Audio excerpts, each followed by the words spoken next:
What's up, party people in the house? We're back. It's Dynasty War Games. I'm your host, Jesse Schneeman, the fantasy herbalist, and I'm joined, as always, usually always, with my main man, Chad Mendoza. How you doing?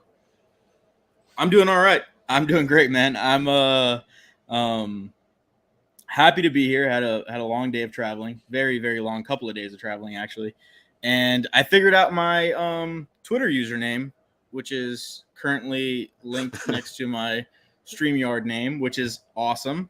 At DWZ_Chad. Yeah, I don't know how I didn't remember that. Very easy, but apparently, yeah, Nice. It's taken me months, so we all get there eventually.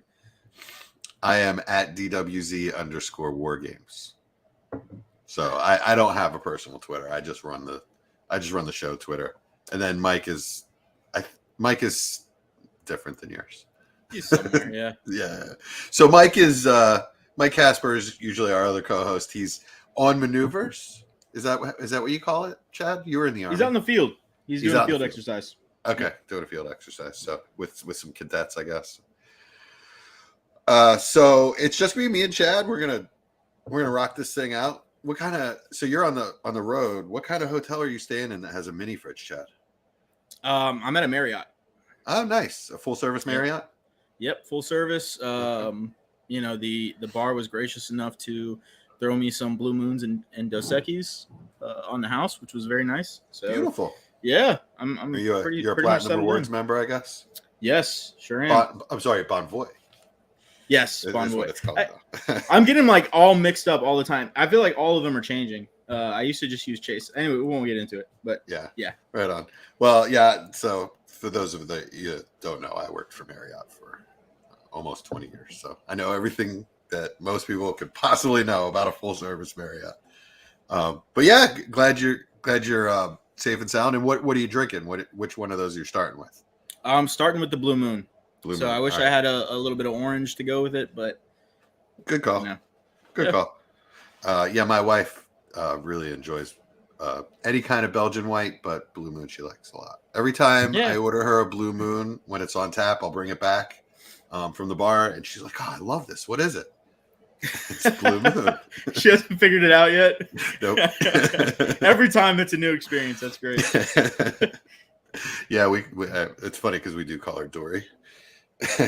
She's a very short-term memory. All right, cool. I'm working myself. I'm working on a truly tropical mix pack. Gosh, I feel like you've been working on that thing for a year now. No, usually I go with the citrus pack. Gotcha. Yeah, this is the tropical pack. I've started with a watermelon kiwi. Holy shit. My 20-year-old self would punch me right in the face right now. Yeah. It takes everything for me not to react, but No, please I won't do. make I'd ask myself if I wanted a Jolly Rancher in my Zima. One of my best friends that I've known forever, he is in love with apple martinis, apple teenies and stuff. Oh, really? And so every time we'd go to the bar and go hang out with random girls and stuff, he would order apple martinis, and I'm like, we are too young to be seen with apple martinis, because when I was 22, 23 years old, and just a mess. That's awesome. Yeah, order a Cosmo, but on the rocks, please. Yeah, exactly. Nice. Cosmo's not a terrible drink. You just can't be drinking that pink thing out of that glass. No, not at all, man. No, nothing with a stem, please. Yeah. All right, cool. So we are going to play some games tonight. We are going to play. This is another tribute to The Office, because we all love The Office around here.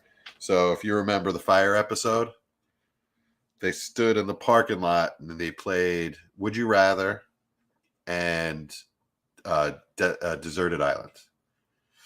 Right? So I think they called it Desert Island, but it's not. If you were on a desert island, you'd die. There are no resources, right? It's Deserted Island, correct? Correct. That's sound logic. Yeah, okay. All right, so would you rather? We're going to start with a little Would You Rather, right? And it's who would you rather, actually. So we're going to go through a couple players that are on the same teams and figure out who who would you rather at their current cost? Make sense? Makes sense to me. All right, cool. All right, let's jump in. All right, 5 minutes into the episode, we're already playing a game. All right, works for me. All right, Chad, who would you rather, Breece Hall or Michael Carter at current value? Yeah, this one is tough. This is actually, when I was thinking about a game to play, I was discussing with somebody else, and that runs another podcast, and we were talking about Breece Hall's value and versus Michael Carter's value, and where we saw Michael Carter going this season, because his values just tanked so much, right? So, yeah. What role is he going to have in that Jets offense? That's obviously the biggest question on everybody's mind as far as the Jets go, because people have invested fairly heavily in Michael Carter over the last year. And I don't know, I guess my answer, if I was going to pick a running back in that bracket of Breece Hall's value, I don't want Breece Hall. I'm going for somebody else. If I don't have the 101 in this draft, I'm not getting Breece Hall. I'm not paying what it takes to get him, because his value is immense right now. So you're not trading. You wouldn't trade up. I wouldn't trade up. I wouldn't trade up for him in most circumstances. I love Breece Hall as a player, so if I thought the value, was well enough, if it just took, a couple of seconds to trade up from 102 or, right. Maybe. But I'm not giving up a future first to trade up from 102, 103, 104 to get Breece Hall. I haven't seen anybody do that either. I've seen some crazy trades from the middle of the first to get to 101, because I think everybody's just of the mind that he's the only really safe player in the draft, which I think is, I don't think there's ever really any extremely safe players, especially at the running back position. Oh, especially at running back. You remember Bishop Stanky? Yeah. You know what I mean? Yeah. I'm fairly certain that's not his name, but. All right. So you remember Javid Best? You know? No, exactly. He and Arian Foster came out, pretty much were supposed to break out the same year, but Arian Foster was the only one that did. Well, look at the guys that are good, right? Like J.K. Dobbins and Cam Akers and all these guys that, the running back position. Injuries. The prevalency of injuries is insane, and it can happen. It can happen so quickly. So to bankrupt yourself on a player that we haven't seen on the field yet in the NFL, for that value, it's pretty insane to me. I'm just not going to do it. I yell about it all the time. Kerryon Johnson was a middle second round pick in the NFL draft, and really looked good the two halves of seasons he played, but couldn't come back from the knee injuries. Yeah. Flat out isn't the same guy. So yeah. To move on to Michael Carter a little bit, with him, I don't think I'm paying that either. Even though I think his value is suppressed, I think people are unwilling to just give up on him. Let's establish a value. What are we paying? Or what would we have to pay? Yeah. So in DTC, in 12-team Superflex, Breece Hall is a 30.4 and Michael Carter is a 3.4. Yeah, that's not. So you're not realistic to me. That's not realistic to me. Right. Though. It's not, because that's saying you can give up 2/3 and get Michael Carter, but nobody that paid a second for him last year is selling him for 2/3. Why would they do that? Yeah. And people were paying first for him last year. Yeah, right. Agreed. So what's 30.4 is that's what 223 firsts, or a 23 and a 24 first. You're not paying that for Breece Hall? Yeah, but again, I just don't think that's realistic. I think the hype. Okay. I think, I guess, to put it in context, right? If we're just going off of DTC, which I guess was the way we were trying to go with this game, but to be realistic with it, you can't get Breece Hall at value right now, or what DTC thinks his value is right now. Right. You can't. I haven't seen it. Right. And Michael Carter, I think he's one of those guys that people are just unwilling to give up on for that. What are they saying? A a third or 2/3 or maybe like a third and a half or something. Yeah, 3.4. It's less than a second, which I understand. I mean, I understand that. I don't want to really pay a second for Michael Carter either. No. You know what I mean? So I get that. But you're not selling him for that either. Exactly. The fact that we're talking about this pre-camp is a big thing too, because people aren't just making these trades right now. There's no pressure to score points. You know what I mean? Well, let's put it into this context with Brees. DTC has him ranked as their 13th best player as far as value, or like most valued player outside of the quarterbacks. Right. Really? So we're just talking about running backs and wide receivers. Yep. He's ahead of Dalvin Cook. He's ahead of Austin Eckler. He's ahead of Joe Mixon. He's ahead of Tyreek Hill, Waddle, DK, all those guys. Mark Andrews. I guess I didn't put on tight end premium, so that I would assume Mark Andrews is going to jump ahead of him. But that's nuts. Yeah. So I just put it on and he dropped down to 16, but still because some tight ends jumped, but I still think 16 is too high. I mean, I would rather have Joe Mixon than Brees Hall. Well, yeah. Me personally. Well, yeah. I mean, you know what Joe Mixon is. You know how he translates to the NFL. We don't know that about Brees Hall right now. Yeah. What if they decide it's like a straight up committee between the two, at least for the first year? Yeah, that's my worry. I don't see that as far fetched at all. Like, we all thought that Josh Jacobs was going to be a really good receiving back coming into the NFL, right? The NFL doesn't see it that way. At least his coaches haven't. They have not used him like that. You know? Yeah. So it a lot of times how we see a player is not how the NFL sees a player. So they may not use Brees Hall as a receiver, and they may use Michael Carter as the receiving back. We don't know. You don't know me. Yeah. So the answer you're giving me is neither. You got to pick one. You got to give me either a second for Michael Carter. All right, let's establish the real value. If I offer you a 25 second for Michael Carter, would you? I think 24 second is realistic. I think that's what people are generally going to want. They're going to say, okay, maybe a 23 second is a bit too much. We're right around the corner from the 23 class. And everybody's hyping that class right now. It's hard to get their picks. They're overvalued. Yep. So, all right. So a 24 second, I don't mind paying that for Michael Carter. Just in the chance that I can get a flex year, a couple good flex years out of him. Yeah.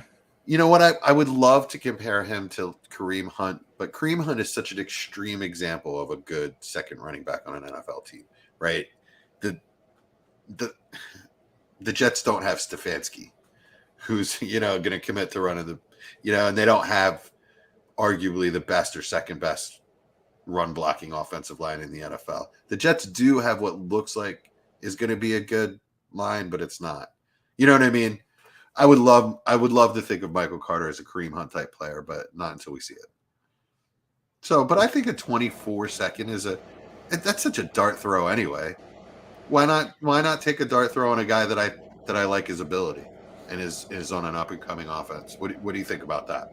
So, yeah, that I struggle with it. In a certain circumstance, I would do it. In a certain circumstance, I would do it. If I was a complete rebuild, and I just needed a dart throw at running back, but I don't know. I even struggle. I wouldn't do it on a rebuild. There's so many options with the. I just don't. I don't bank on him producing this year. I think best case scenario for him, right? Absolute best case scenario, in my opinion, is J.D. McKissick 2020. Right, okay, that's like absolute really nice ceiling in my mind, which is. It's a good year. It's a mid to late RB2? Yeah, it's worth a second all day.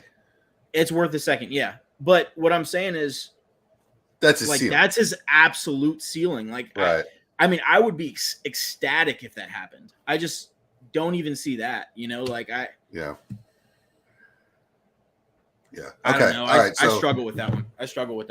All right. So let's say you have Brees Hall. You're depending on him to score points for you this year. I offer you, I don't know, a 23 first, a 23 first, a 24 first, and a 23 second. And I'm probably middle of the pack team. Say that one more time. You have Brees Hall. You are depending on him for points this year, so you think you're going to compete. Yeah.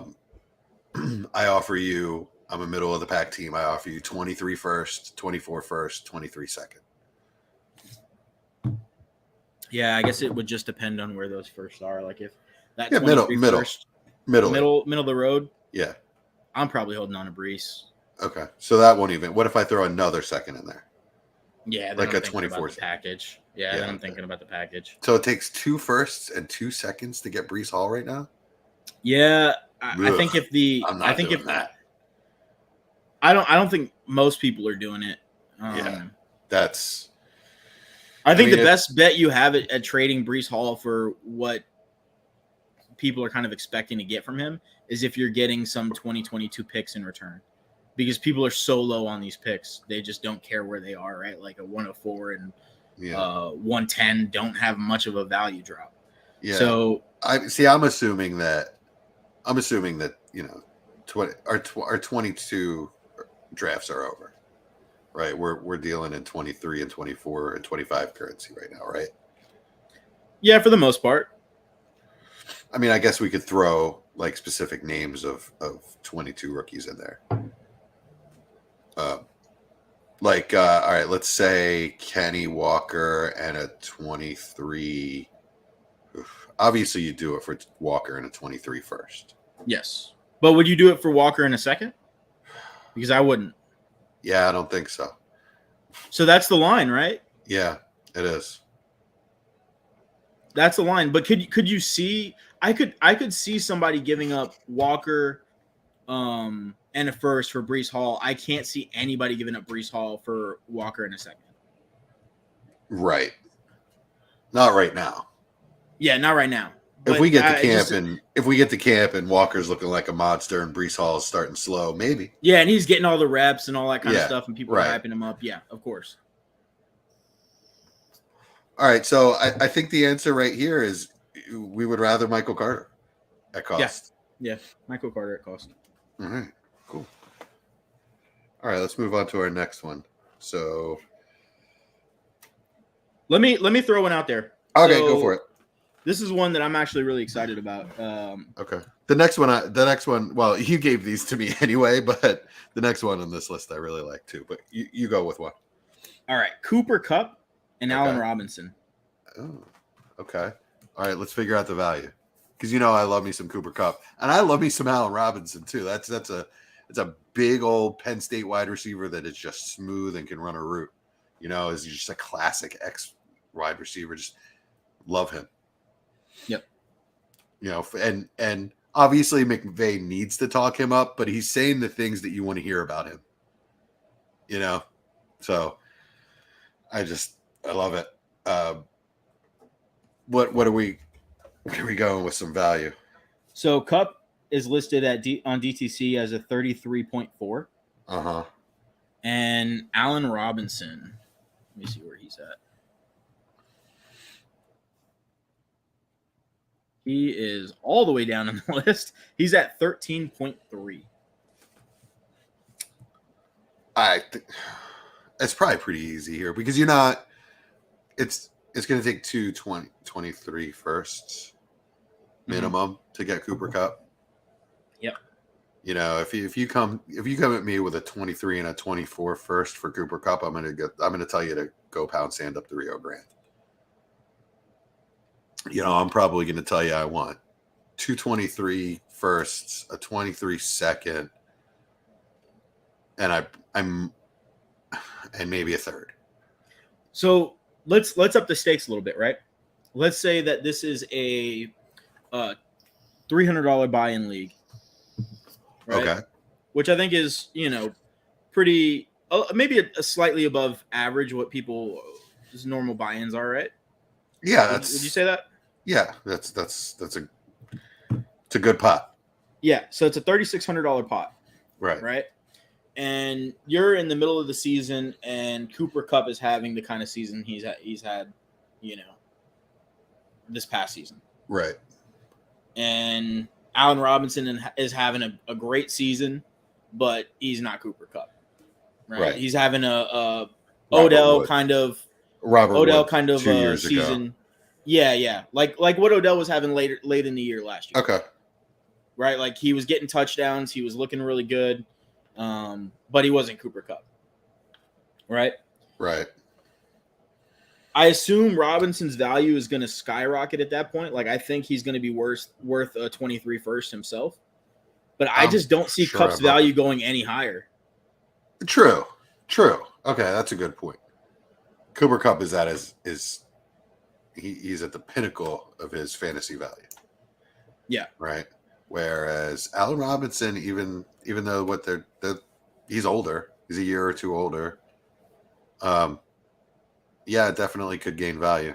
Absolutely. I just think that 13.3, right? Like it's fairly low. I mean, that's what a second and a third for DTC, 2023 second and a 2023 third. Yeah. Like an early second. Are you trading him for that? I'm not, no. But yeah, so it's not realistic. So what if I offer you 2 seconds? One of them's early, one of them's mid. I'd take that. Okay. I'd probably take that too. Because there's also a chance that the value doesn't go up. There's always that chance. Injury, whatever. You don't expect the Rams to come out of the gate slow, but what if they do? It happens all the time. The Chiefs looked weird for a stretch last year, So if there was like a safe player to me though, it's Allen Robinson this year. Yeah. Like for me, he's a safe player in that offense. Odell's not going to be back for a while. Woods is gone. Van Jefferson is still Van Jefferson. Odell's not even, they haven't even signed Odell. So yeah, I mean, yeah, that's true. You just assume they're going to at this point, right? Right. Like, where else is he going to go? This late into the offseason. I don't know. I think there's plenty of teams that would at some point, sign him once he shows. So nobody's going to sign him until he shows he can run. Yeah. I mean, yeah, that's true. I guess I'm just assuming the Rams are going to try to grab him up before that injury is a little bit more known. Well, and they probably have a leg up because that's probably where he wants to go. And if everybody's offering, veteran minimum, then he gets his choice. But yeah, back to Robinson. So if he's wide receiver 2 in that offense, he could still be a wide receiver 1 or a borderline, top end wide receiver 2, borderline wide receiver 1 in the NFL this season. Like it's going to be nuts. That offense is good. And I mean, I don't see many signs that, as far as what they did this offseason, that it's going to slow down any. Right. Truthfully, I wouldn't even be mad at you if you said Allen Robinson was an upgrade over Odell. Well, he is. Yeah. There's no question in my mind over that. Even when Odell's 100% healthy. Yes, Odell has more physical talent. But you can say that about, I don't know, all but maybe 2 wide receivers in the league about Odell. You know what I mean? He's got more physical talent than almost anyone out there. But I mean, I think it's pretty close, but I wouldn't be. I still think Allen Robinson's a better wide receiver. I mean, he did land in the doghouse last year, but that's not his fault.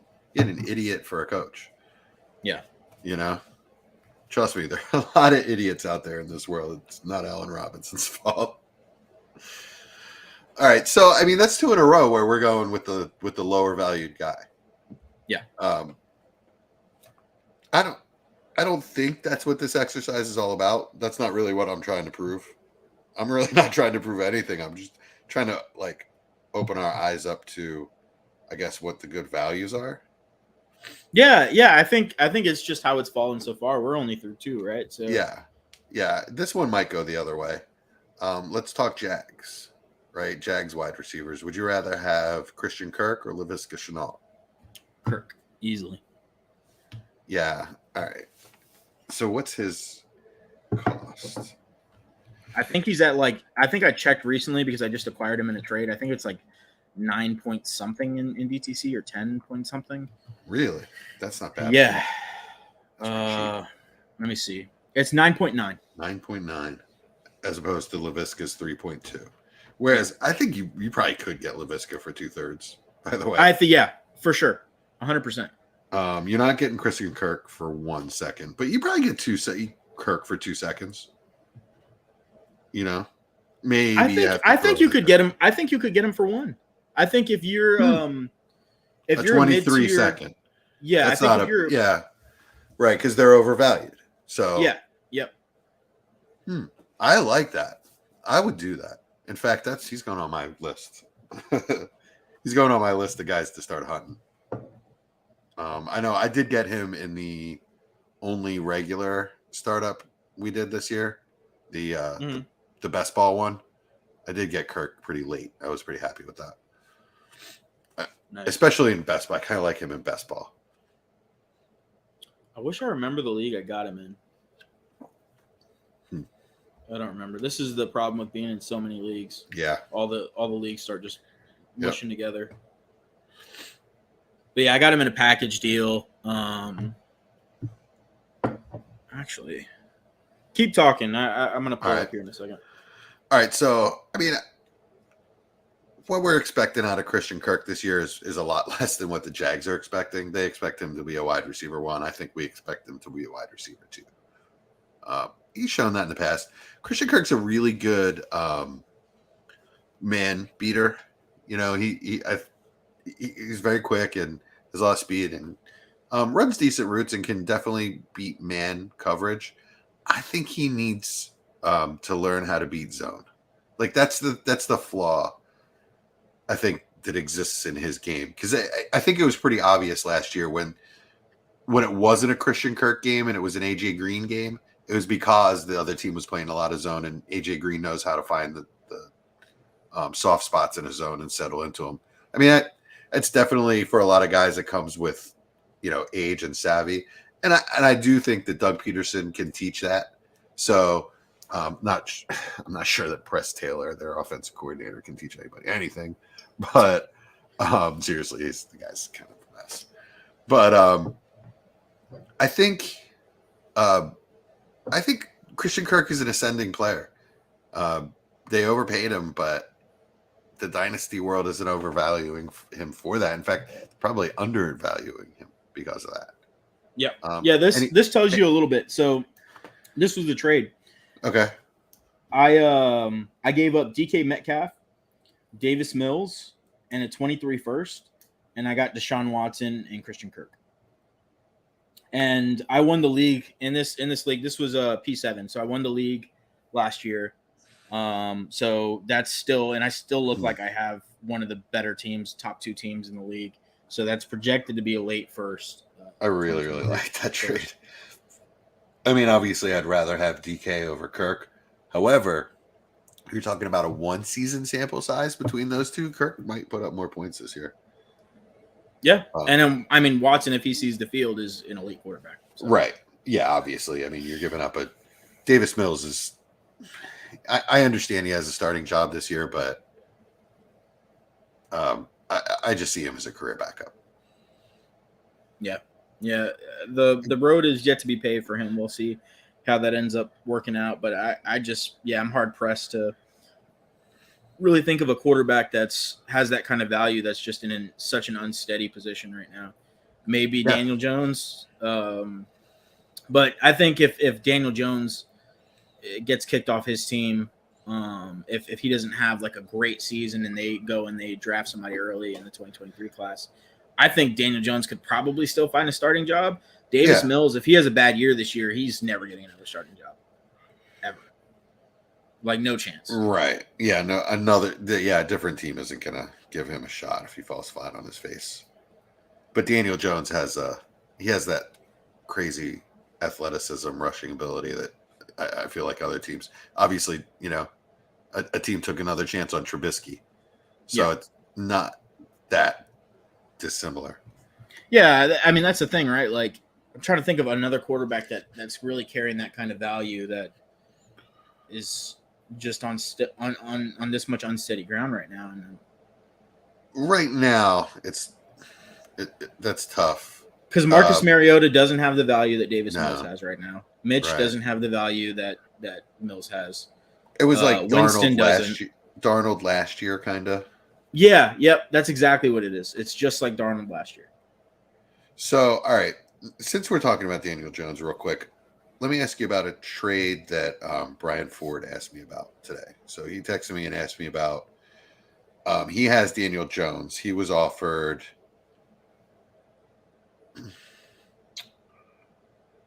Minshew, Devin Singletary, and a 23 second. No, I'm keeping Daniel Jones. Yeah, that's what I told him, and that's what he did. I mean, that's what his instinct was anyway. But like Minshew is a throw-in. He's never going to be a starting quarterback. There's no value there. Yeah, right. There's no value. So Devin Singletary, I think he's worth a second. So you're getting 2 seconds for Daniel Jones. That's not ridiculous. He could go into the season and just tank, right? But there's that Dable factor. He could take a leap, and you could end up, you could have a gold mine in him. And if you trade him for that little package now, you could really be punching yourself in the face tomorrow for it. Or in November. And the fact remains, right? Like Daniel Jones, if he goes out there and he puts together a few decent games and he looks, like a top 15 quarterback, right? His value is going to remain. Like it's going to stay there. Oh yeah. In fact, I don't think it would be hard for his value to go up to a first, right? And because it's borderline there right now. And then if he comes out and performs and takes an actual leap and actually turns into a good quarterback, it's on the table. It's a gold mine. You can get whatever you want for him, or you just keep him and win. Yeah, he still makes me nervous. I've definitely dwindled down my shares of him to I only have one or two across my leagues. Yeah. But I'm not giving him up for that. I think that's a bit. Yeah. But I kept that share just because, I actually only ever had the one share, but I didn't even entertain trying to shop it around because you've held him for this long. Don't trade him right before you might get the payoff, Yeah. It's like, I guess it goes both ways, right? Like he could also dive off a cliff after this season and be worth basically nothing, right? Unless he finds another NFL team. But so it goes both ways. I think he's right there in that. Actually, funny enough, I was just about to say I think he's right there in that category with Kirk Cousins, where he's like not quite a first, but still a high second. And actually, they have Daniel Jones worth DTC does at a 9.8, and they have Kirk at a 9.9. So, I think that's pretty spot on. They're worth that for different reasons, but yeah, agreed. Yeah. Kirk Cousins is solid as they come. You're guaranteeing yourself a high-end QB2, very possible low-end, very probable low-end QB1. But he's older, and you don't know how long that's going to last. So that's why he's plus he's talking about Christian Kirk. Oh, I thought we were talking what? Christian. Oh, Kirk. I thought we were talking about Kirk Cousins. No.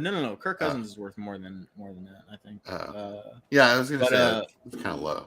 No, Christian Kirk 9.9, Daniel Jones 9.8. All right, but we're moving on to pineapple. All right. And, what's the next player? I think we both agree pretty heavily on Kirk's side. Yeah, that was too easy. Although we haven't talked about LaVisca. Like the hate is so real on LaVisca. Is there no chance that this guy turns into a 900-yard, 7-touchdown player, which is a usable flex? I'm holding him everywhere. Yeah, me too. I wouldn't trade him. You can't trade him for anything right now. And there is a possibility, whether you think it's a shot in the dark or not. But I think it's more than a shot in the dark. I think that guy's a monster, and if someone just figures out how to use him, he's had Tom Coughlin and whoever that Joker was last year. I can't even remember his name. Urban. I mean, See, okay. Urban Meyer did not know how to use him. No, He it's tried- not.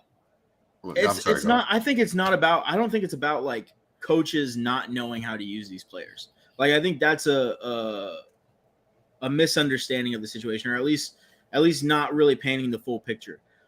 It takes a lot of dedication to bring out a player like Debo, a player like Chenault, a player like Cordell Patterson.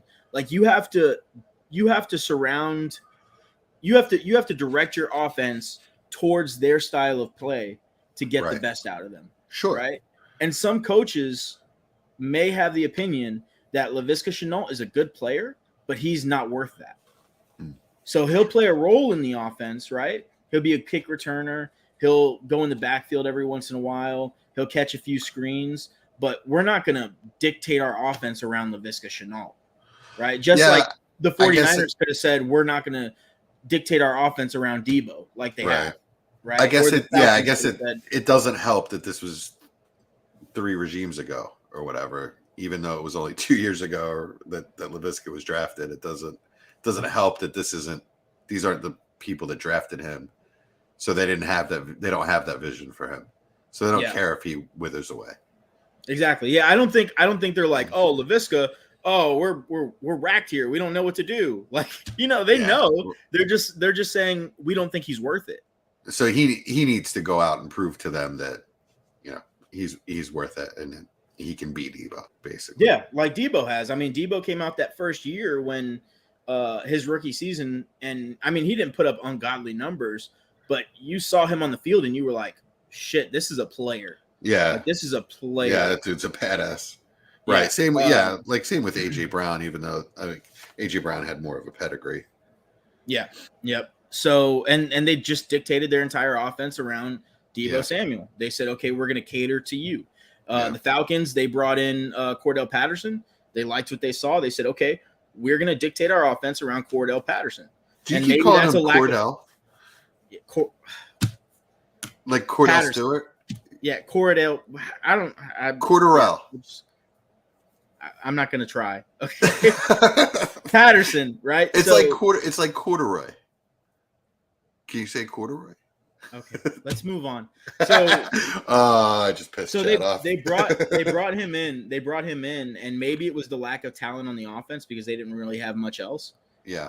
And they were like, okay, well, let's give this a shot, and it worked, right? But nobody else has been able to bring that out of him, not because they didn't know what kind of player he was, it's because they didn't think he was good enough to have an offense because they didn't give a shit around him. Yeah, they didn't give a shit. They had players they would rather give the ball to. Exactly. Because they didn't have to scheme those players the way they have to scheme Laviska or Cordarrelle, or not as much Debo, and that's probably why Debo takes advantage of his situation as much as he does. Same with AJ Brown; those guys are both better route runners. So that's just the problem though, because it's not me saying that I don't think Laviska is not a good player. I think you look at his advanced statistics. I mean, he's a great player. For the better part of the year, he had the most forced missed tackles in the NFL, ahead of guys like Rondale and Kadarius Toney, who are monsters in their own right and kind of the same kind of similar player, right? Yeah. So maybe Kadarius Toney's a little bit out of that bracket because he's shown he can line up on the outside and really be a threat. But yeah, I was going to mention Rondale more. He could fade away just for the same exact reason. Exactly, and it's just a big ask to have a coach say, okay, like, yeah, we're just going to do it. We're just going to do it and see what happens. It's a really good point. So, I'm crossing my fingers on Laviska. I got him as throw-ins a bunch of places last year. I didn't really pay much for him. I'm just crossing my fingers. So I guess that middle of the road for Laviska is kind of a tough ask. He's sort of going to be boom or bust. Yeah, I think so. And it might even be a matter of, well, I don't know. There might be a few games where they think they can feature him, because of the specific defense that they're playing. And maybe that's the time where he builds a little value and you trade him. Yeah, I like it. Yeah. Right on. Okay, so let's move on. Do you have one you want to throw out? Let's go with one you got. Okay. these are two players that might be worth about the same. Same team, same position. Mhm. Tannehill and Malik Willis. Yeah, Who would you rather? This one's tough. This one, I think, is the first one out of all of the ones that we've done where I think it's just so heavily dependent on what you're doing in the league. I mean, we know Malik Willis is worth a second. Yeah. You know, probably this right in the middle of the second round. Is Tannehill worth that? I would probably play. Yeah, for sure. I think he is. I think he is. If I'm a contender and I need a third quarterback for this year, I'd probably do that because I think he's pretty safe this year. Yeah, I think Tannehill's worth more than. Yeah. Oh yeah.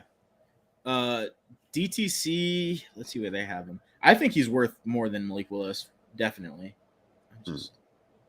Okay, so DTC has him at a 15. All right. So that's a 20. That's a 24 first. Yep, and they have Malik Willis at 11. All right, and that's that's a middle second, 22 second. So, all right. I mean, it's pretty close. It's pretty close. Yeah. Nobody's paying a first, and nobody's paying any first for Tannehill either. By the way, so nobody's paying a first for either one of them. Tannehill's. Let me ask you this though. Let me ask you this. All right, go ahead. We're mid-season. You're a contender. Guys like, the traditional guys that have been worth that borderline first-round pick, your Derek Carrs, your Kirk Cousins, all those guys are performing well, and they're on contenders. You can't get them, right? This is a very realistic scenario because they're players that historically produce and are on good teams, and guys don't want to get rid of them at that point, right? Uh-huh. And you're looking at Tannehill, and he's having the season that he's historically had, which is last year, QB 12. He was a QB 1. The year before that, QB 8. He was a QB 1, right? You're not saying, okay, I'm competing here. He doesn't have his monster anymore. Hold on, but no, that's not what I'm saying. What I'm saying is we're in season, and he's putting up this QB 12 season. Okay, so he's still doing it. Doesn't matter. In this world, Treylon Burks has in this world, it's not because I don't think it's really about Treylon Burks. I think it's about Derrick Henry. If Derrick Henry can do the same things he's done. Okay. Yeah. Right. I got you. So if the play action is working. Yeah. Right. The play action is working. The offense is still functional, and Tannehill is just taking what he's given, like he's been doing the last few years. And he's that QB 12. I think I'm a contender. I'm a contender, and Matt Stafford has a broken thumb, and he's my QB 2, and my QB 3 you're a contender, and you have Jared Goff, who's not performing well, or Daniel Jones, who's not performing well, right? Like you're that maybe that third team in line because of your quarterback. I think you're giving up a first for him. Like I think that's realistic. I think right now it's tough because we're still in the off season and points don't matter yet. I would hate to do that, even in that situation. There's so many other guys. I don't think there are. I don't think there are. I don't think like you're getting any. I'm probably gonna pay a little more and get a Kirk Cousins or Tua, or who else is in that tier? If Tua is a QB1 next year, you're giving up 2 firsts for him. Well, minimum. All right, let's say QB2 is performing just outside the top 12. Like 14. Okay, he's having a traditional Derek Carr season. Yeah, I think you're still paying, just under 2 firsts for him because of the youth. Yep. Okay. Because of the youth, and because he still has Tyreek and Waddle, right. In that offense, and it's a young offense, right? So I mean, they're only going to keep getting better, I guess, if you're just following the trajectory. if that's the case, if he's like QB 13, in season. And I can't figure out. I don't know what. I don't know. Maybe Zach I'm just Wilson. saying. Maybe I'd rather have Zach Wilson. There's so many reasons. I'm just saying, like, let's say you have to, like, let's say you're trying to get a guy that's producing because you're trying to win the championship and you have a real shot at it, right? If Zach Wilson is competing, you're giving up the farm for him. Like, if he's anywhere close to a QB1, you're giving up the farm for Zach. You don't think people want to get a first and get out because they're so scared of him? Are you crazy? If he's anywhere near a QB1, people are going to be hyping him up. Yeah. Like, it's not even a question. Like, that's not even a 75% chance. Like, he has an insane value. 100% chance if he is anywhere near QB1 or a QB1. All right. Well, Wilson's value is high. I'll tell you. I'll tell you what. I'll put it this way. This is a really specific world that you're describing that I don't believe. It's not a very specific world. It happens every single season. There's a lot of reasons why every it could league not happen. There's a lot of reasons why it could not happen this season. Derrick Henry coming off an injury, being 29. The line, they lost players on their line. No, but you're talking about reasons not to trade for him now. I'm saying I'm giving you reasons why the play action could not be working. But yeah, the passing game could not be working.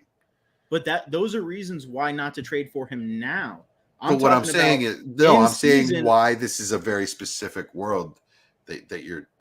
But it's not. It's not. I'm not making it up though. This is what he's historically done. Sure, right? But things change, man, and a lot has changed on their offense. And just to think that it's so going to be what static. I'm saying is you're predicting for it to change negatively, right?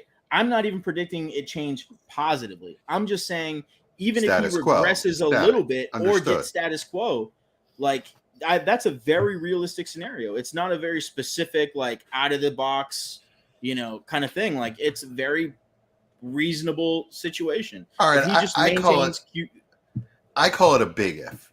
You just call it an if. Is that fair? Yeah, I guess so. I don't think it's anywhere close to. I guess, but all right. So the point I was trying to make is this is a specific world, right? We're not going to say very specific world. We'll say this is just a specific world that this happens, right?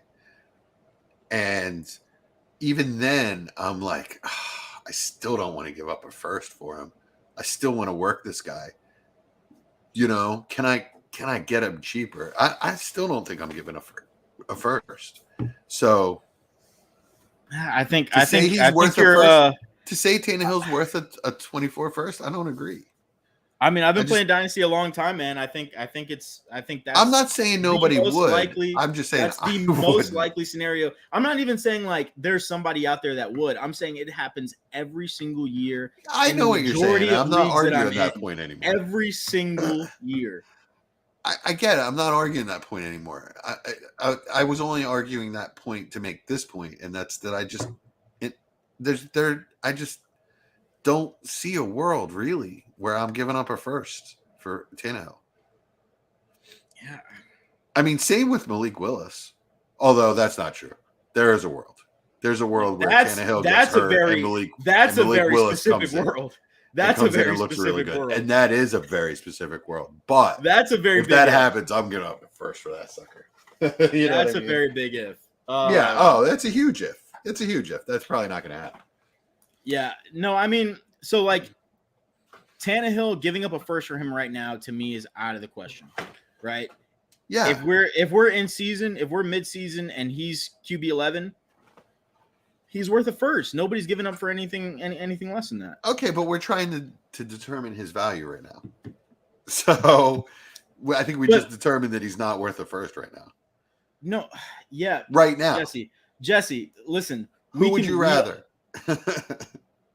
What I'm saying is, right, this is all based off of logic and predictions on what's going to happen in season, right? I think there's a very, very, very likely scenario where you can get a first for a guy like Ryan Tannehill. It's very, very unlikely that you're getting anything close to a first from Malik Willis in season.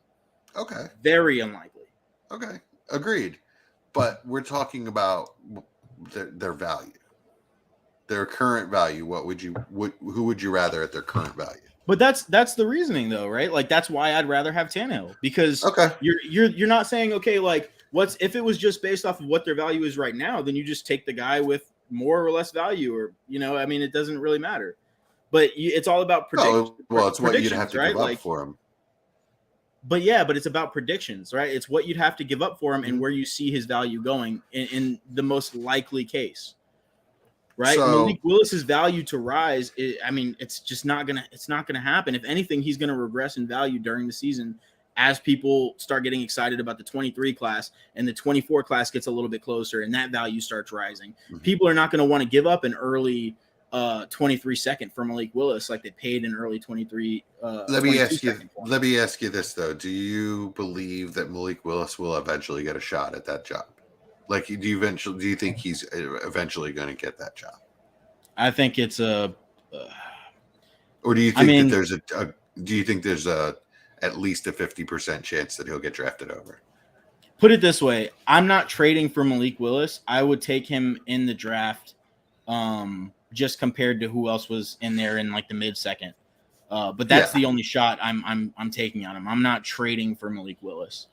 I don't think giving up. You're not giving up. I don't even think it's a coin flip. You're not giving up a 24-second for him? Because I would. No, I'm not. I would on a rebuild. Just that. No, there's no way. There's no way because his value is going to decrease in season. Okay, but if it's a rebuild, if it's a long-term rebuild, his value has a really good shot at going up after the season. Because Tannehill's cuttable. But Jesse, if you carry it, if you say, okay, I think that there's an 80% chance, 90% chance, right? I think 90% for me, right? I think there's a 90% chance that his value decreases this season as we get closer to 24, as we get closer to 23. And people start inflating the value of those picks even more, right? And Malik Willis is still on the bench, and the excitement is dulled down a little bit, right? Tannehill goes out there and has another average season, right? There's talk of because he's cuttable and old as shit, and they've already shown that they want to get rid of their old core and replace with young Jesse. Players. They waited until the third round to take Malik Willis. Understood. So what I'm saying is Tannehill is not the long-term answer for them. What's the chance? That's what I'm asking you. What's the chance that they draft over Malik Willis? You didn't answer that. So no, what I'm saying is that if there is a large percentage chance that Malik Willis's value drops in season, why would I buy him now? Well, because what I'm trying to determine is what's the percent chance that his value goes up after this season? What's the percent? Then you buy him in season. Gets the starting job. Then you buy. This is the same argument I had for Elijah Moore, right? Elijah Moore last year when everybody was buying him, and I was like, why are you guys buying Elijah Moore in minicamp? His value is going to drop. He has a rookie quarterback. He has a rookie head coach. He's a rookie wide receiver who historically they don't do very well in their first year. I mean, it's a very low percentage of them do.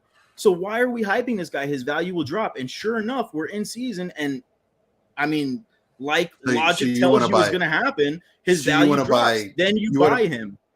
You want to buy Malik Willis in November, October. Exactly. Yeah. If I want to buy Malik Willis, I'm not doing it right now. It doesn't make any sense to.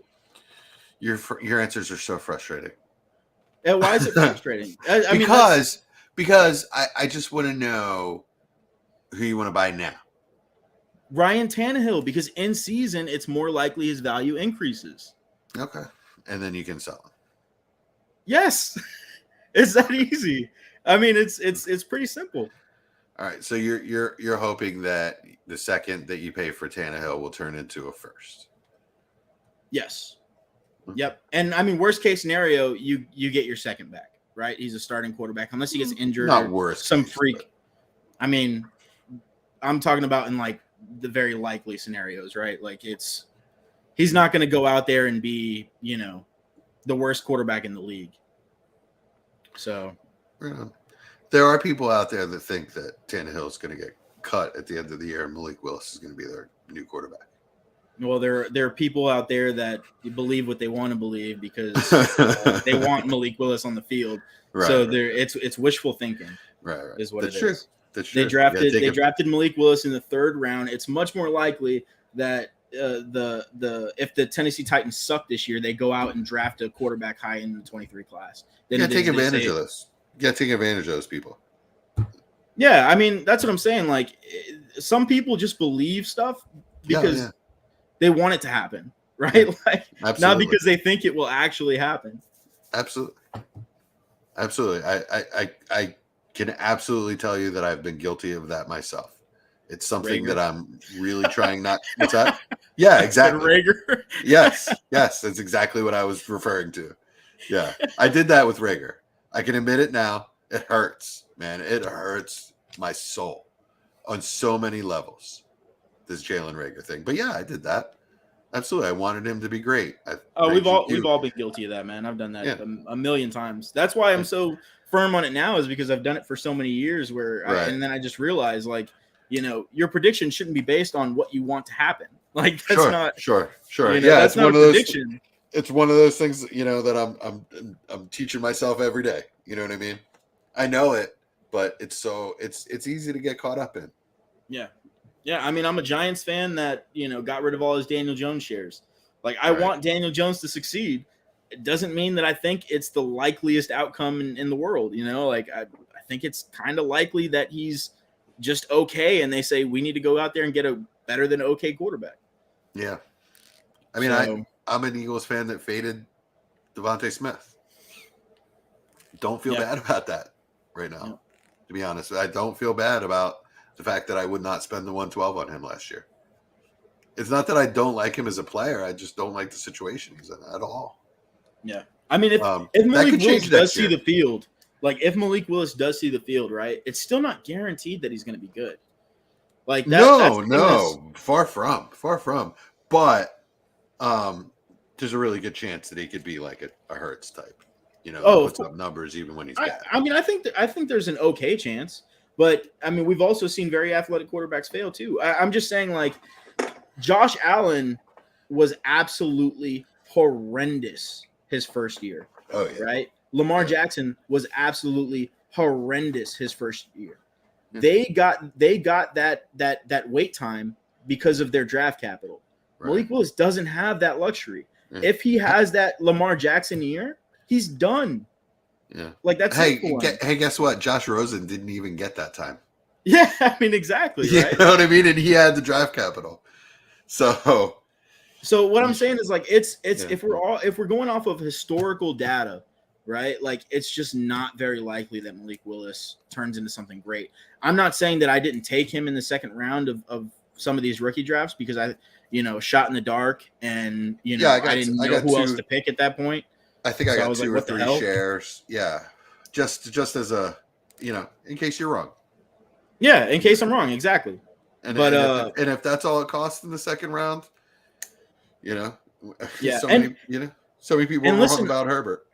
I don't want people to get my words twisted. Like, I'm not saying that Malik Willis will not succeed and won't be a good quarterback. I'm just saying it's not the likeliest scenario right now. Like, it's a very unlikely scenario. I mean, he would have to be like a 1 in a few dozen quarterback profiles to come out and do something special that not a lot of people have done in the NFL. So, I mean, it's just betting. Sorry, my headphones almost died. Okay. But yeah, it's just it's betting against the the field, right? It's betting against the house, and I don't think that's a smart way to play things. Right on. Okay. All right. I think we're done. With who would you rather? That was a spirited debate, and in the honor of that passionate debate, I just opened a passion fruit, truly. So, let's give this a shot. That's awful. Whew, that's really bad. Okay. Anyway, I'm hearing a little echo. Oh shit! Hold on. And I have echo canceling on. All right, so we are going to move on from who would you rather. I'm giving myself the win on that. What do you think about that, Chad? Yeah, right. No, I would love to, but I can't. I can't make my first ever win one that I award myself for no reason. Or Is it? Have you not gotten a win yet? I No, thought you I've got never. one. I've never won. I've absolutely never won on my own show. Oof. I'm sorry, our own show. It's not my show. It's our show. All right, so we're gonna move on. We're gonna go to Deserted Island. Right. So our version of Deserted Island, you're gonna have to follow closely. So it's all gonna be about Patreon, DWZ Patreon 4. And this is probably the most unique league I've ever been a part of. 24 team league, 4 6-team divisions, and it works like the English Premier League, right? Where you have the Premier League, and then you have divisions 1, 2, 3 below that, and you have a relegation and promotion system. Teams are, and the way the draft went was the first tier gets to draft. They draft all of the players they want to draft, and then whoever's left, Division 1 gets to go after. And that's the division I was in. What was left over for me? Are you there, Chad? Yep, I'm here. Okay. So what was left over for me was not that bad in Division 1. I actually kind of like my team. I took it's one QB, 1 running back, 2 wide receivers, 1 tight end, 2 flex, and it's Dynasty. I got Deshaun Watson, Kamara, Cortland Sutton, Allen Robinson, Gesicki, and then my flexes are Elijah Mitchell and Mike Williams. So what do you think about that? First of all, I guess it's tough without context. So strike that question. Yeah. I mean, it's a fun team, but it's nothing compared to the Premier League teams. So you'd have to compare it to the other teams in my league, and I'm not interested in taking the time to do that. What we want to do here is fill the 3 bench spots, right? So every team gets 3 bench spots. They weren't drafted. You have to fill them from waivers, right? It's a fab system. So there's going to be a fab run on Saturday night. And so there's no tiers in this. There's no, right? So everybody gets the same shot. You have 500 fab. It resets before the season starts. All right. Okay. So first of all, let me ask you, what would your strategy be as far as how to spread your fab around in that situation? I think you've got to go after the best players. I mean, yeah, right. That's what I was thinking. So you've got such a small bench and such a small starting lineup. 1 or 2 players are going to make the vast difference, between getting promotion or not. I'm thinking I got to put $500 on 10. Well, I found 6 players that I actually want. So I'm going to put my whole budget on those players and then put 0 bids on other players. Like I scrolled down, right? So if you have 24 teams, every team needs 3 players. That's 72 players, right? So I scrolled down to that area, and that's like the Jalen Guyton, Quez Watkins kind of area.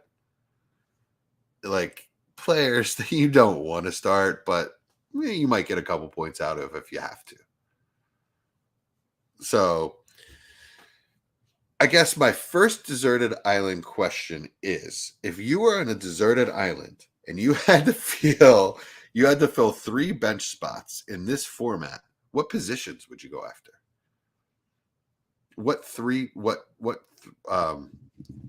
How would you fill those? Like you have 3 spots, so you can go any combination of positions that you want. What would you go? What would you do?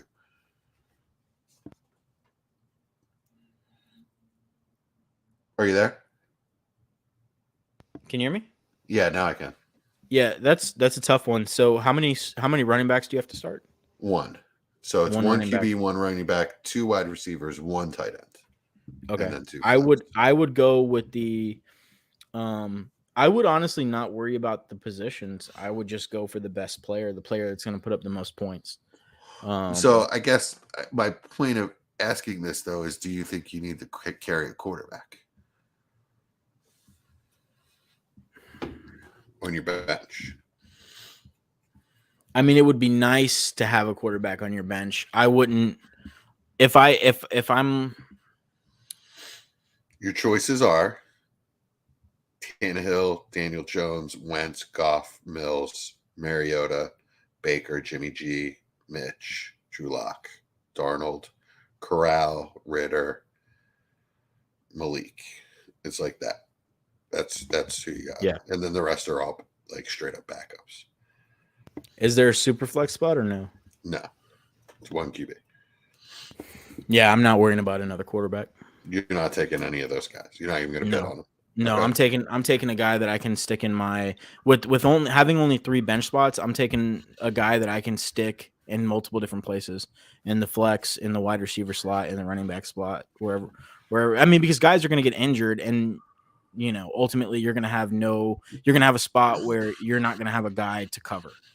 Right. It's inevitable. It's going to happen, Right. and that's what you want to mitigate. So I think having a quarterback that is going to be on your bench doesn't really do much for you. All right. So what if your quarterback is Deshaun Watson? And you're in the second division, right? Right. So it's Division 1, but it's one, just below the Premiership. Yeah. So and your running back is Kamara. So my first 2 picks were the all suspension team. Yeah, so I wouldn't worry about getting relegated if I was being honest with you.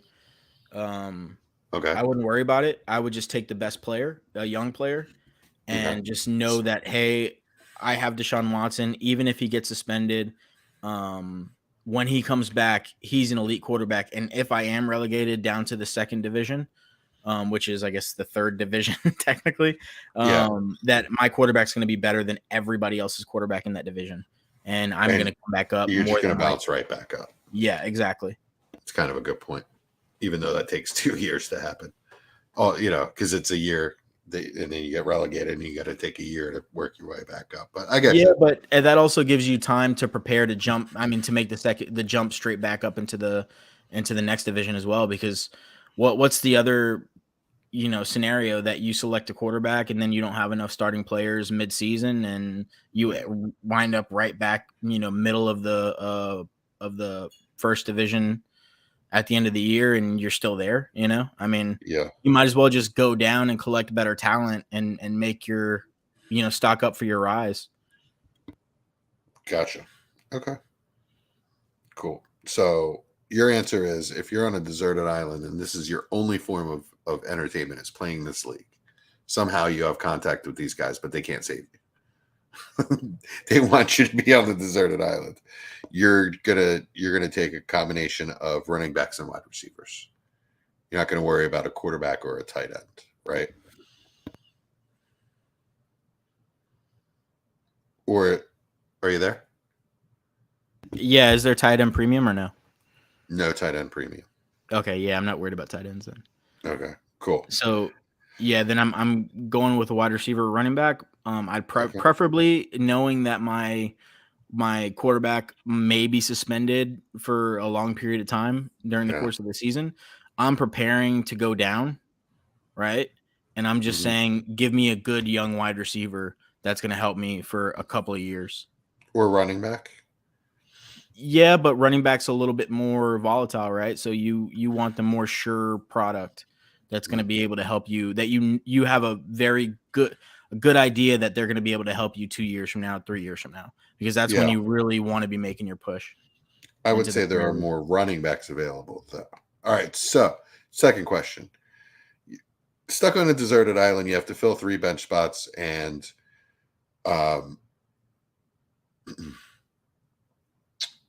this is your only form of entertainment. Out of these six players, who are the 3? I'm sorry, who is the 1 that you want? Actually, give me 3 in order. All right, so Van Jefferson, Devontae Parker, Khalil Herbert, DPJ, Gainwell, Tim Patrick.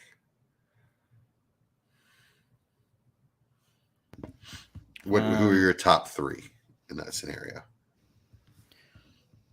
So Van Jeff, Devontae Parker, Julio, Gainwell, and Tim Patrick. Those are the 5. No, Khalil Herbert. Oh, Khalil Herbert. Not Julio.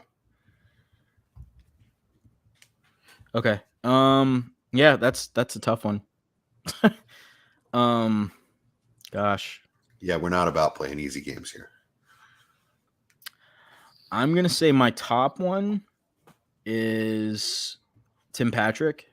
Mm-hmm.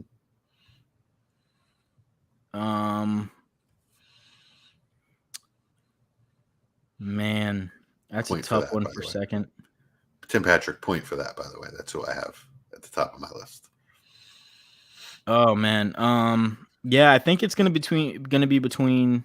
See, I struggle with this one because I doubt Parker's gonna be able to help you 3 years from now. Right. That's why he's at the bottom of the list. But I also have that same exact doubt for Van Jefferson. I don't think that Van Jefferson really is going to help you. Yes. In 2 years. Nope. I think he even though he's what, 23?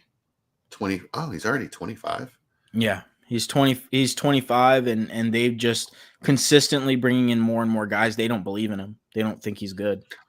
Well, I'll push back on that a little because last year when the three of them were healthy, Woods, Kupp, and Van Jefferson, they were really trying to make Van Jefferson a thing.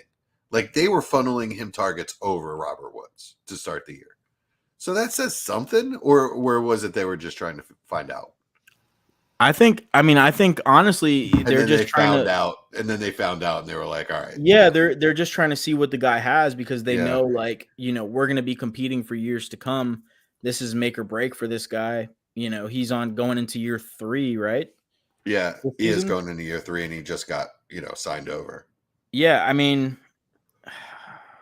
I don't know. He had 31 targets this past year. That's it. 31 targets. Van Jefferson? Yeah.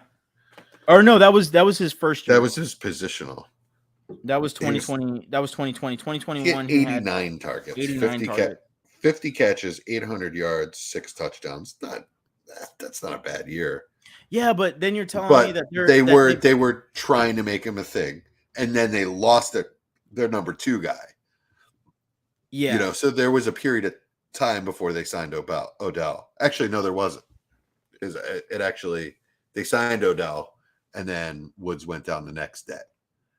Yeah. Now that I remember that. So they brought in Odell, then Woods got hurt, right?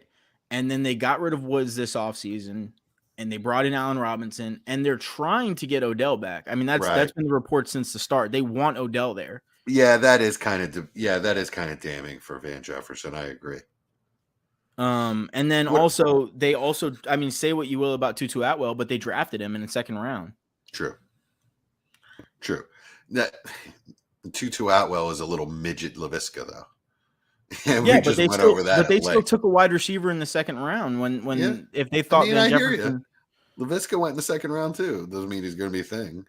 No, I know, but I'm just saying, like, it's competition. Tutu Atwell is going to be a thing. I'm saying that the thought when they're taking a wide receiver in the 2nd round and they have Robert Woods and they have Cooper Kupp and they have Van Jefferson is that, hey, we don't have a guy that can be that wide receiver 3 who can be that right.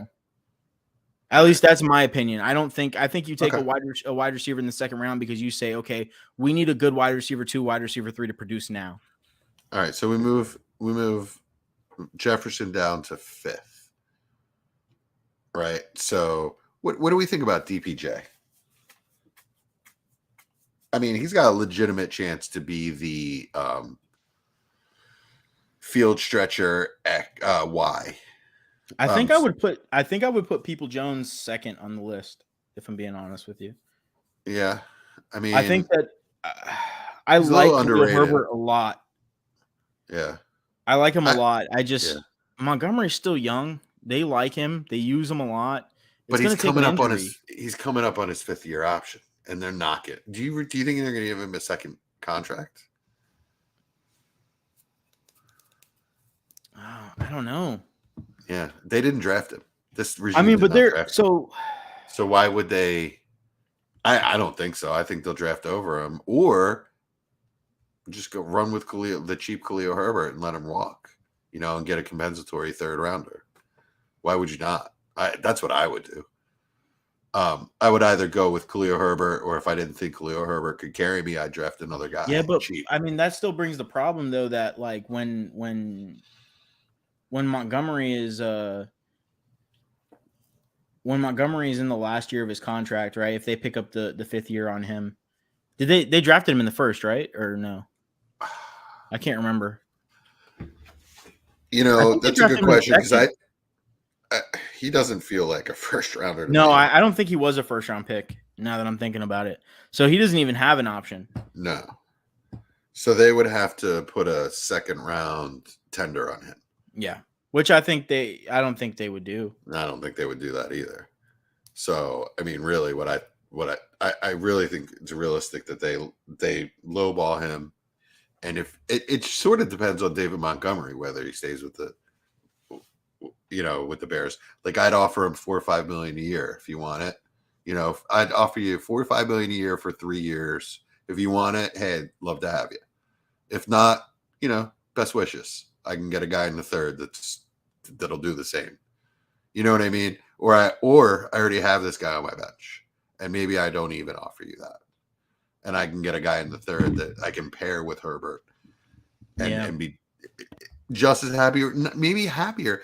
Really loved what I saw out of Khalil Herbert last year, man. I just thought he had more juice than David Montgomery. He doesn't have that battering ram shit that like Montgomery just wouldn't go down last year. He finally found that thing, that Chris Carson thing, elite violence. But, a little bit of that Jordan Howard thing also, where you just won't go down. You are going to get 4 yards. But Khalil Herbert just had this juice that I really liked. I thought he looked like a lead back. I get what you're saying. Me personally, I'd just rather take the wide receiver who's going to see the field this season. Yeah. Than a running back who may or may not, have a starting gig at some point in the future. Yeah. All right. So the guy I actually have second is because I have Khalil Herbert third as it stands, but I'm moving DPJ up because I like what you're saying. What about Gainwell? So I like Gainwell actually second because he is in a run first offense, in an offense where he flashed last year and they showed confidence in him. One of the best run blocking lines in the NFL, but maybe second, maybe first. And he's behind a running back that has just been so erratic and hurt constantly and can't find the end zone. So why would you not think that Gainwell is going to have a huge role in this offense? Yeah, he's not a lead back. He doesn't have the size. I'm not taking him to be a lead back. I'm taking him to be a guy that I can bring on off my bench and is going to have a role, and I know is going to score points in most games this year. Right? Yeah, I'd rather have Kenneth Gainwell over Khalil Herbert, just because I think the opportunity is maybe more in line with Kenneth Gainwell this season. And in 2 years, I think Gainwell still has a role as a receiving back, even if the Eagles draft like a more traditional, first, second down back than Gainwell, right? Yeah. I just think he's such an excellent receiving back. Really showed a lot of flash last year. Is that worth more than DPJ or no? No, not for me. But no. Why? I mean, just because there's so many ifs in that scenario, and I think you can't underestimate the need for bodies in this league, like bodies that see reps, and DPJ is going to see reps. So is Gainwell. That's my whole argument is he's going to see reps. Yeah, but he's in a run first offense. They're going to use him this year, and he's behind it. He's behind one of the shakiest number one running backs in the NFL. Can you think of a guy that has a shakier hold on his job than Miles Sanders? No, I mean, I get what you're saying. I mean, I'm not saying it's not close. I just personally would rather have Peoples-Jones. I think the Browns like him. All right, in 2 years, what's the chance that the Browns haven't completely replaced him? I mean, I guess it just depends on what he does, right? Like how he plays this season. But he's going to get a shot is the thing. Kenneth Gainwell, I mean, it's extremely I think it's even more likely they replace Kenneth Gainwell than they do Donovan Peoples-Jones. I mean, I don't think they'll replace Gainwell. I think that I think that he'll just settle into a role. I mean, nobody thought that they were going to pick Gainwell with Miles Sanders there. Well, they took him in the 5th, though. He just fell so far. But that's what I'm saying. Like, why not? Why wouldn't they go and take a 5th round running back they like, 2 years from now or next year? Yeah. I mean, that's what I'm saying. It's. But it's I mean, I feel like the Eagles caught some lightning with him by getting him in the 5th round. He shouldn't have. It was missing the COVID year that dropped him down. And Gainwell was he was a pretty good name in Devy circles before that. Yeah, I don't really care, to be honest with you. There's a lot of good names in Devy circles that never see the light of day.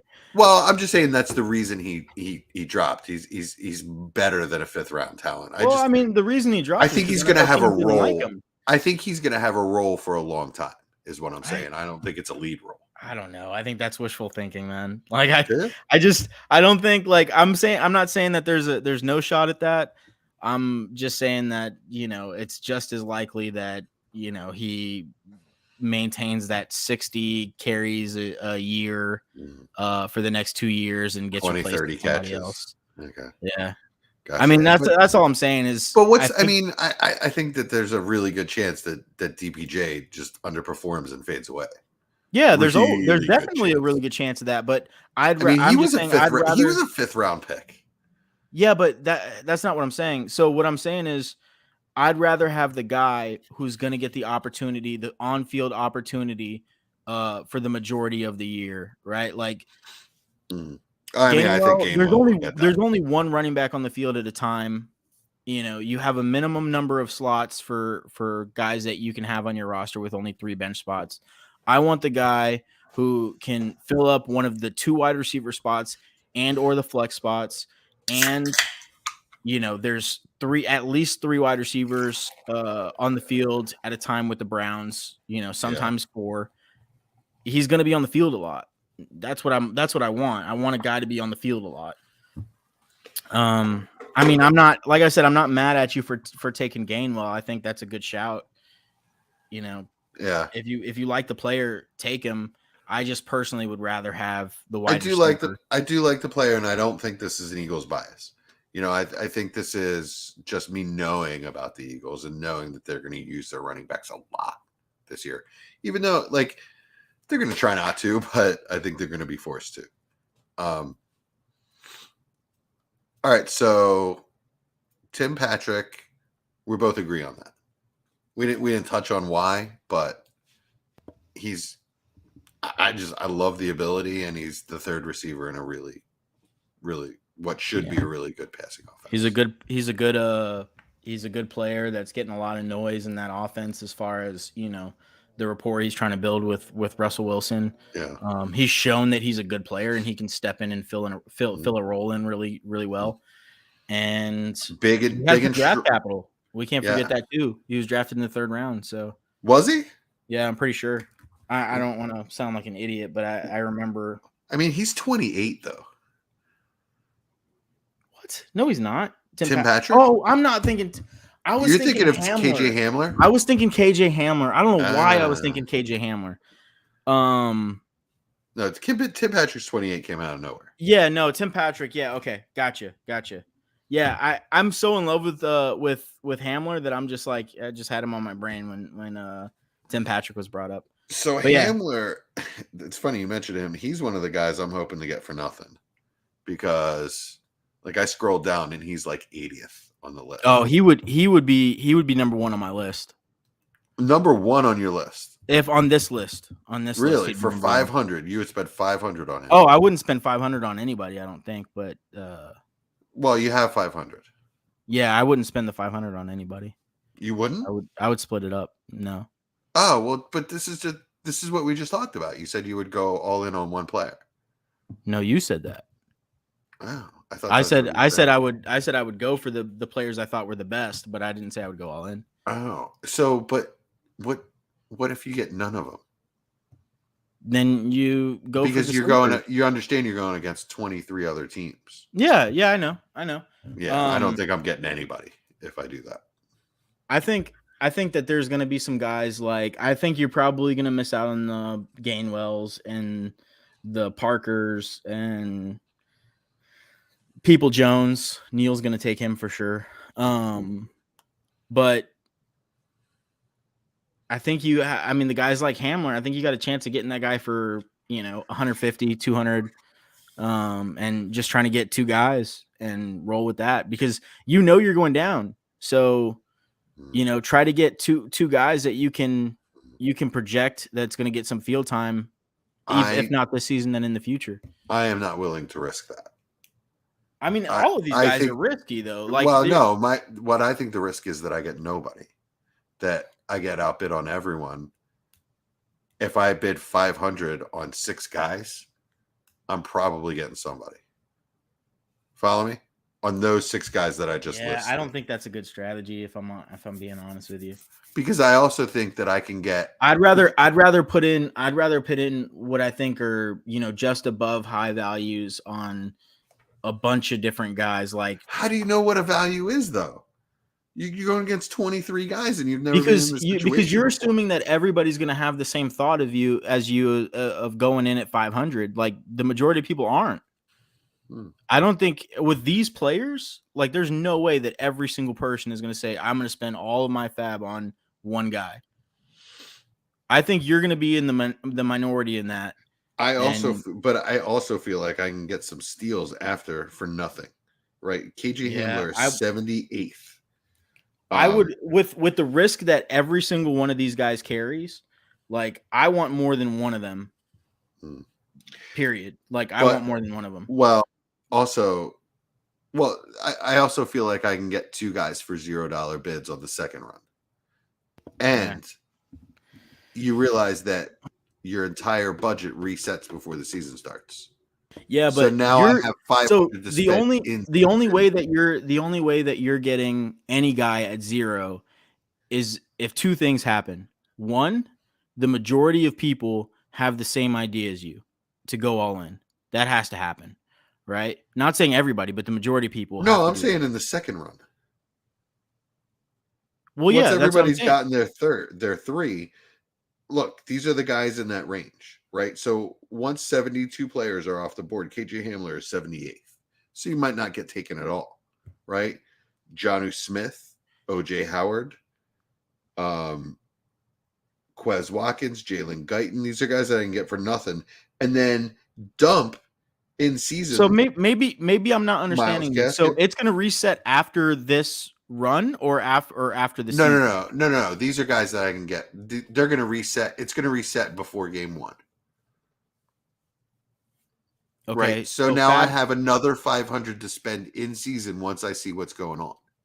Right. Yeah, and now I can adjust in season. And if I already have one player, if I know I'm getting one of those 6 players with my 500, right? Now I have another 500 to spend in season on 2 spots that I can just kind of shuck and jive with. So then what separates your $0 bid from somebody else's $0 bid if you said there's no waiver? Well, because it's the second run. And I feel like second run, everybody's going to get their 3 guys in the first run. So if these guys are left over on the second run, nobody, like, there's going to be very little competition for them. Yeah, I'm not with these players. I mean, there's not one player that you listed that I'm like, oh, I gotta have that person. He's gonna produce. Well, when you see what comes after that. All right, so let's go. All right, let's go over a couple other players. I mean, you just said KJ Hamler is like 70 something though. Like, that's there's a lot of quarterbacks. All right, so Gronk, MVS. McCole Hardman. I mean, I'd rather have MVS over any of these guys. Would you? Yep. So am I putting him on my list? I don't know about MVS. I mean, Logan Thomas. He played. Would I rather have Devontae Parker or MVS? Like MVS all day. Would I rather have Okay. Van Jefferson or MVS? Like, give me the guy in the Chiefs offense. Like, I mean, is he going to be the guy in the Chiefs offense in 2 years, which was your kind of benchmark? Yeah, but I mean, what I'm saying is, like, there's trades in this league, right? Oh yeah. So if you have a guy like MVS, you can trade him in season if you already know you're going down. Like, if, let's say, Deshaun Watson's suspension comes in and it's 12 games, 10 games, 12 yeah, games. and you say, okay, I'm going down, right? Like, I have no quarterback, I'm going down. Then you can trade MVS and get a future, second or third for a team that's fighting for promotion, and get a good rookie player in the future. There's no third round or second round then, Yeah, so also consider how this draft goes, right? So if I win Division 1 and get promoted, the best I can do is 201 for my first. Right? Mm-hmm. Because actually that's not true because there are only 6. So I guess I can get 107. All right. I forgot about that. Okay. You understand that so MVS. You understand that the Chiefs gave MVS $10 million a year for 3 years. Yeah, it's not all guaranteed.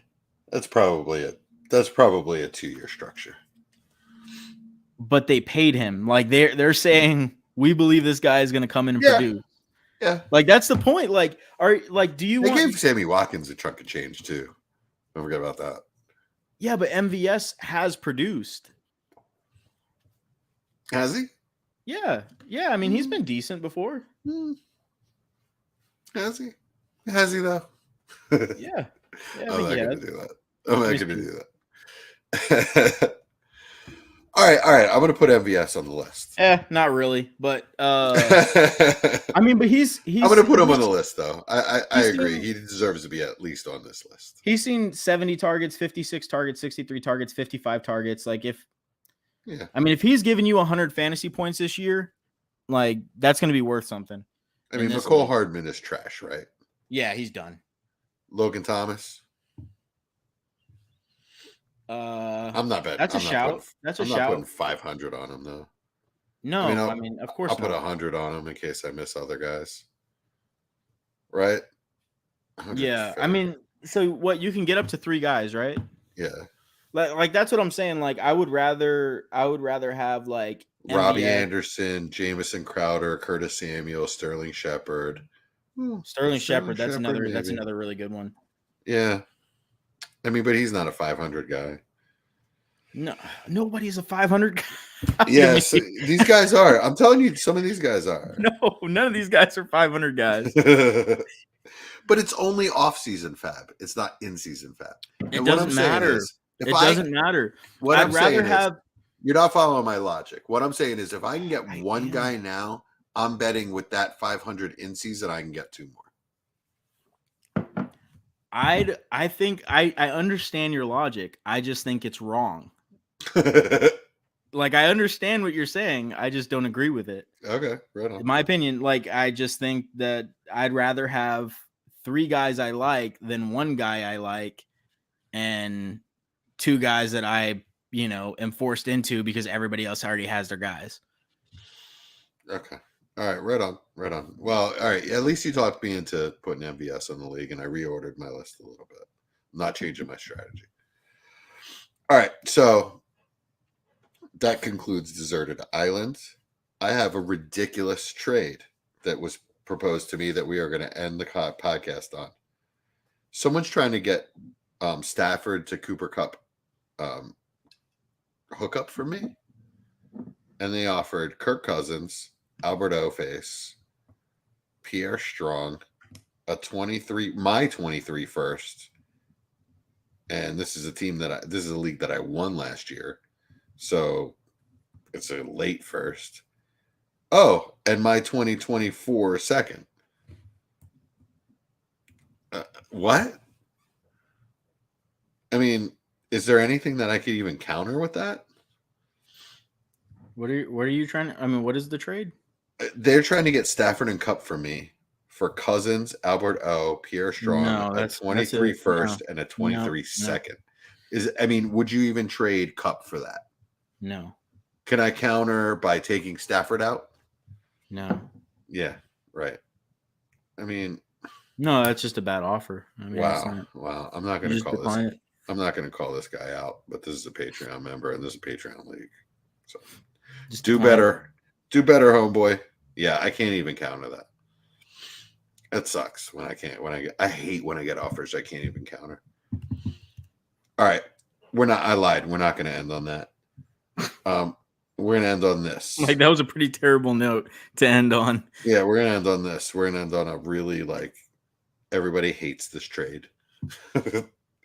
Would you rather have Ayuk, Brevin Jordan, and a 25 second, or Goddard, Rondell Moore, and a 23 fourth? Ayuk, what is it? Ayuk, Brevin Jordan, and a 25 second, or Goddard and Rondell Moore. 25 second? Yeah.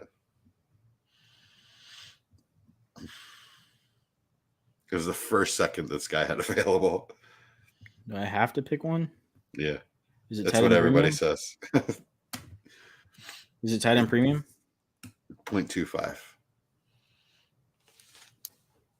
0.25 premium? Yeah, it makes it even grosser. It makes it not. It's that's and that's the whole point. Like I have just give me Ayuk. Just give me Ayuk. Yeah. Yeah, that's what I did. Like that was me trading Dallas Goedert. I have been trying to trade Dallas Goedert in a rebuild in this league forever. Why are you bringing these nasty trades to this podcast? I mean, it's just kind of like the point of what you can get for Goddard in a non TEP league. Man, it's rough. Yeah. His value has really sunk. And I don't see it really going up this year. He's got a lot of competition for targets in a low volume offense. And he's going to be, what, 28, 29 next year?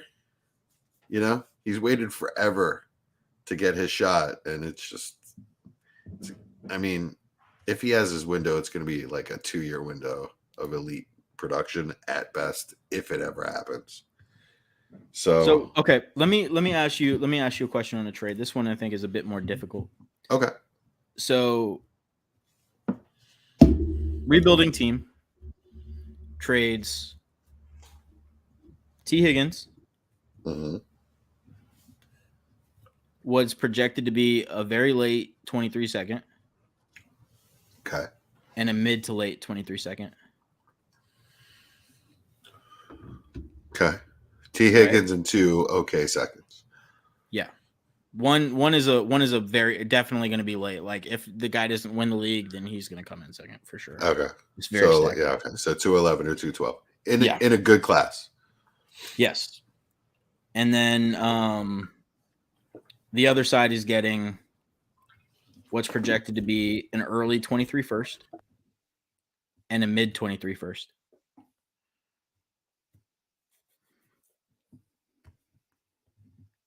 An early 23. Yeah, I'm taking that. I mean, that's tough, but when I think of what you can get with mid 23 first next year is like, so I'm going to add some context to this. Zach Evans and Bryce Young, or T. Higgins and a couple of late seconds. Yeah. What do you think? I mean, I got the first. I took the first. I'd take the first. Because when you look at next year's class, the firsts are way more valuable than they are this year. Yeah. I mean, like in reality, whether these players end up being good or not, and even though like we have a whole college year to go through and guys are going to rise and fall, you're going to have running backs and quarterbacks available like all throughout the first next year. So those are just valuable positions. And while I love T. Higgins and he's an excellent like building block for a young team, he's a wide receiver. is not a premium position. So yeah, I would absolutely do that, and 2 dart throws for 2 firsts. Hell yeah. Yeah. I mainly did it because not because I'm like, I mean, I do like the 23 class so far, like thus far, but that wasn't really the main reason for me doing it. My main reason for me doing it is because everybody else loves the class so much. So Yeah, I mean, well, that's the other thing. That's the other thing. Once you get into the 23, actually, with this class, you might not even need to wait until you get it. It, all right. So normally the strategy is to wait until you're in your rookie draft to trade your picks because that's when they're most valuable. And that was definitely true this year. They gained a little bit of value in draft, not a lot. In past years, they've gained a lot. This year, though, with all the hype that's coming, like once all the evaluation is done on all these players, who's to say that people don't get like some of the polish might come off of these guys, right? So maybe you just capitalize on the hype early, like right after the season ends, before people really dig in on the draft class. Maybe trade those 23 firsts for more than they'll be worth. I don't know. I think that's going to bear watching that. You're going to need to watch the college season this year and really evaluate that at the end of next year. that's an interesting thought. Like, I mean, it's just a thought. I'm not saying that's the thing to do. Yeah, I'm just saying, I get what you're from a saying. value standpoint, there might be sort of an inverse reaction, and you might be able to take advantage of it.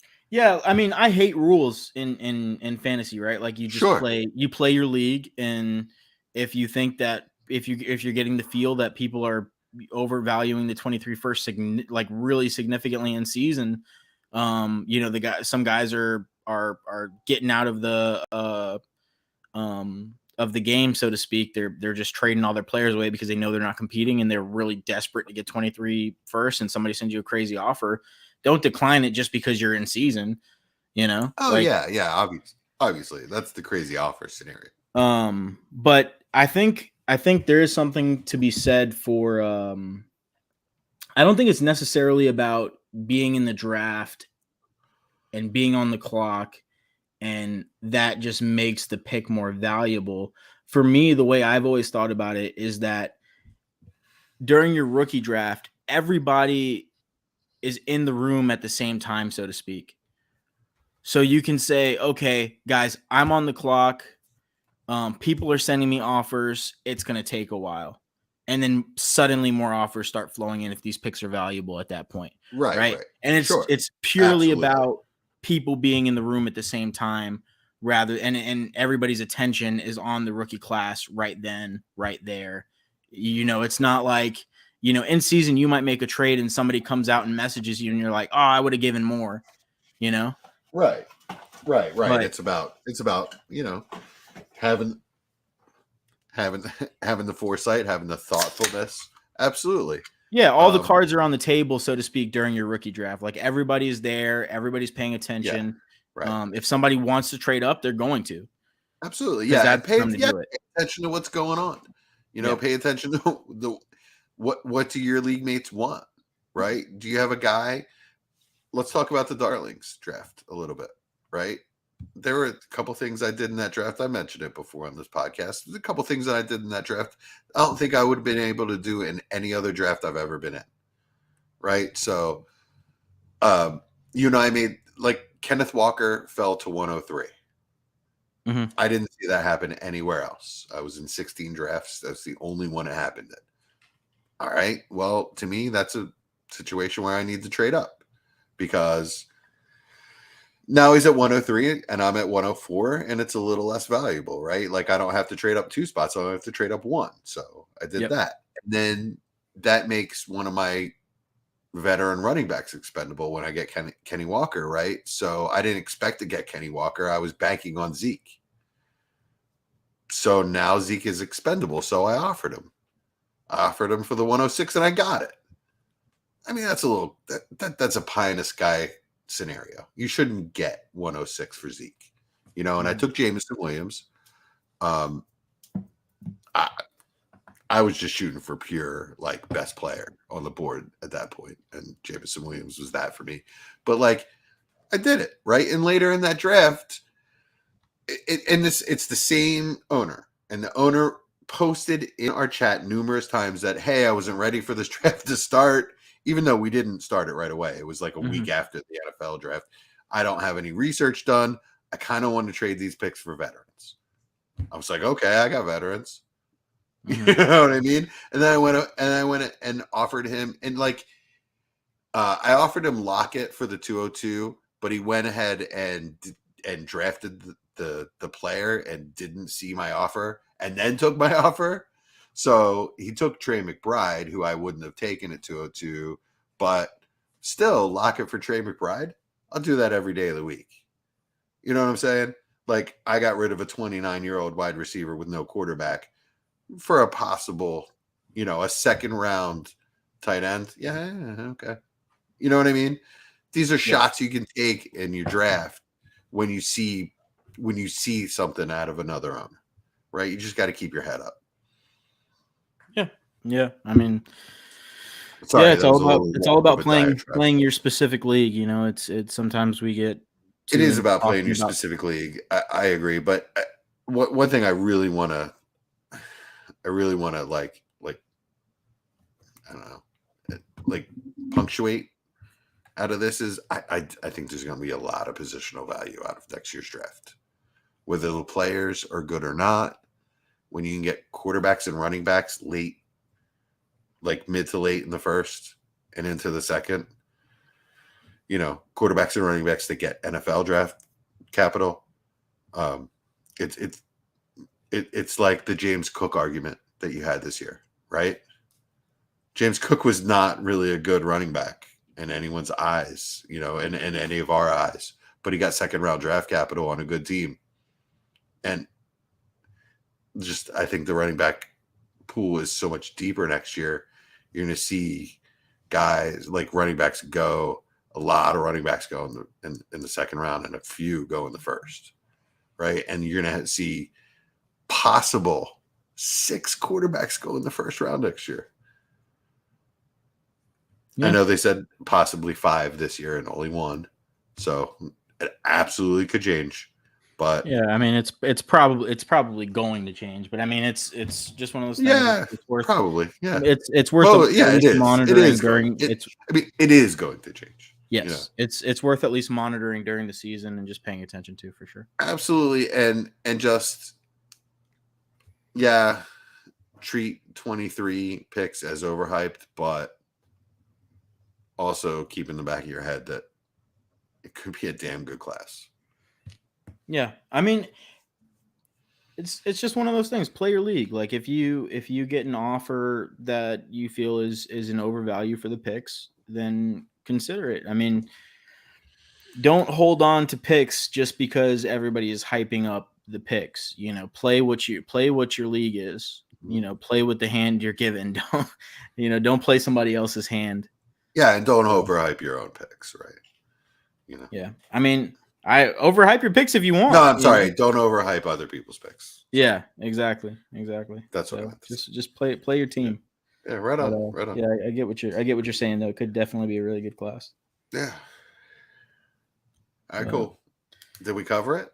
Yeah, I think we're good to go, man. I think we got it. All right, cool. Next week, I think we're gonna have a guest.